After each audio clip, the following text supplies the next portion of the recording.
পণ্যের বৃহত্তম পাইকারি বাজার খাতুনগঞ্জের পরিস্থিতি স্বাভাবিক হয়েছে, তবে এখনো প্রত্যাশিত বেচা বিক্রি হচ্ছে না।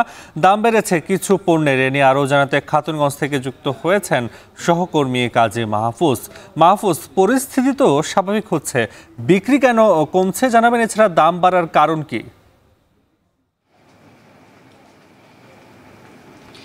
নাফি, দেশের ভোগ্যপণ্যের বৃহত্তম পাইকারি বাজার চট্টগ্রামের খাতুনগঞ্জে এই চলতি সপ্তাহের শুরুতেই আমরা দেখতে পাচ্ছি পেঁয়াজ, রসুন এবং ডাল জাতীয় পণ্যের দাম এক দফা বেড়েছে। এই ক্ষেত্রে বেচা বিক্রি আমরা দেখতে পাচ্ছি অনেকটা অর্ধেকের নিচে নেমে এসেছে, এমনটি বলছেন এখানকার ব্যবসায়ীরা। আর বেচা বিক্রি কমার কারণ হিসেবে তারা কয়েকটি বিষয়কে তুলে ধরেছে। এর মধ্যে গতকাল থেকে বাজারে এক ধরনের গুজব ছড়িয়েছে, সেটি হলো পেঁয়াজ, রসুন থেকে শুরু করে অন্যান্য যে পণ্যগুলো আছে সেগুলোর শিক্ষার্থীরা একটি দাম নির্ধারণ করে দিয়েছেন।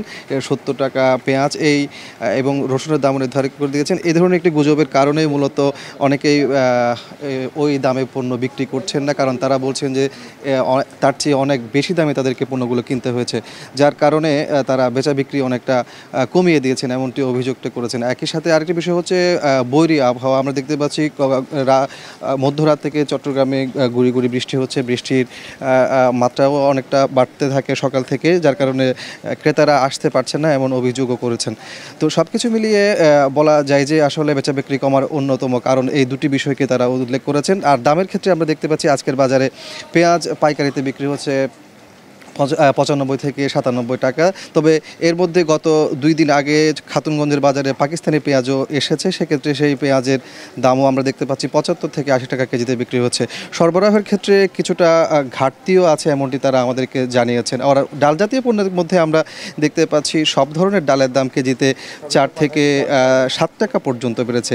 আমরা দেখতে পাচ্ছি মসুর ডাল, মোটা দানার মসুর ডাল আজকের বাজারে বিক্রি হচ্ছে 102 থেকে 3 টাকায়, যা এক সপ্তাহ আগে বিক্রি হয়েছিল 98 থেকে 99 টাকায়। এছাড়া অ্যাঙ্করের দামও কিন্তু কেজিতে 4 টাকা পর্যন্ত বেড়ে আজকের বাজারে বিক্রি হচ্ছে 72 টাকা। অন্যান্য যে ডালগুলো আছে সেগুলোর দামও কেজিতে 4 থেকে 6 টাকা পর্যন্ত বেড়েছে। তো এমন অবস্থায় তারা অনেকটা সরবরাহ সংকটের কথা বলছেন, এলসি করতে পারছেন না, এমন অভিযোগও কিন্তু অনেক ব্যবসায়ীরা করছেন। আবার ইন্ডিয়ান পেঁয়াজের ক্ষেত্রে ইন্ডিয়াতে এলসি নিচ্ছে না, এই ধরনের অভিযোগগুলো আমরা এখান থেকে পাচ্ছি, ব্যবসায়ীরা বলছেন। তো সব কিছু মিলিয়ে আমার কাছে ছিল চট্টগ্রামের খাতুনগঞ্জ থেকে পেঁয়াজ, রসুন সহ ভোগ্যপণ্যের বেচা বিক্রি এবং সরবরাহের সবশেষ তথ্য।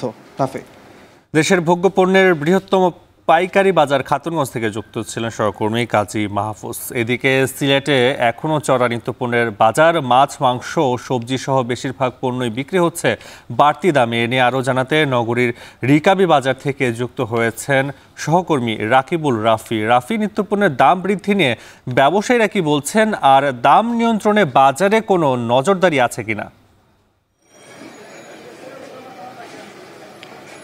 নাফি, এই মুহূর্তে আমি দাঁড়িয়ে আছি সিলেটের রিকাবি বাজার খুচরা বাজারে, এবং এই মুহূর্তে আসলে যে বাজার পরিস্থিতি আসলে আমরা দেখতে পাচ্ছি যে সব মিলিয়ে আসলে যে পরিস্থিতি তৈরি হয়েছে, আসলে বাজার পরিস্থিতি চলতি সপ্তাহে যে ব্যবস্থা তৈরি হয়েছে, যে এখন পর্যন্ত যে দাম, সেই দাম কিন্তু এখনও বাড়তি রয়েছে। আসলে আমরা দেখতে পেয়েছি অস্থিতিশীল পরিস্থিতি এবং সংকট কাটিয়ে যে চলতি সপ্তাহে যে বাজারের বাড়তি দাম, সেখানে কিন্তু ব্যবসায়ীরা বলছেন যে আসলে আরতেই অনেকটা দাম বাড়তি রয়েছে, যার কারণে এই যে খুচরা বাজারে যে যারা ব্যবসায়ীরা রয়েছেন তারা কিন্তু 5 থেকে 10 টাকা দামে বাড়িয়ে বিক্রি করছেন। এবং বাজার মনিটরিংয়ে কিন্তু শিক্ষার্থীরা গত 3 থেকে 4 দিনে পাইকারি আড়ত থেকে শুরু করে খুচরা বাজারে যারা রয়েছেন তারা কিন্তু মনিটরিং করছেন। তারপরেও কিন্তু যে বাজারের যে একটা তৈরি হয়েছে, যে ব্যবধান তৈরি হয়েছে, সেটা কিন্তু এখন পর্যন্ত বলা চলে যে বাজারে যারা ক্রেতা থেকে রয়েছেন, বিক্রেতা রয়েছেন, তারা কিন্তু হিমশিম খাচ্ছেন।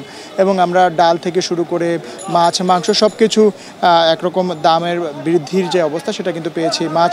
মাংসর মধ্যে মাংস বিক্রি হচ্ছে প্রায় 750 থেকে 780 টাকা করে, খাসির মাংস 1000 টাকা করে বিক্রি হচ্ছে, এবং ডিম বিক্রি হচ্ছে 52 টাকা করে, হাঁসের ডিম বিক্রি হচ্ছে 75 টাকা করে, ডাল যেটা রয়েছে মসুর ডাল রয়েছে সেটা বিক্রি হচ্ছে প্রায় 180 টাকার মতো, এবং ছোট যে মটর ডাল রয়েছে সেটা বিক্রি হচ্ছে 80 টাকার মতো, এবং চিনি গুঁড়ার যে চালটা রয়েছে সেটা কিন্তু একটু বাড়তি দামে বিক্রি হচ্ছে, এবং মিনিকেট যে চাল সেটা একটু কম দামে বিক্রি হচ্ছে। তো সব মিলিয়ে বলা চলে যে আসলে যে অস্থিতিশীল পরিস্থিতি তৈরি হয়েছে আসলে বাজারে, সেটা কিন্তু এখনও ক্রেতা থেকে শুরু করে খুচরা বিক্রেতা যারা রয়েছেন তাদের কিন্তু একটা অভিযোগ, বড় একটা বিস্তর অভিযোগ রয়েছে।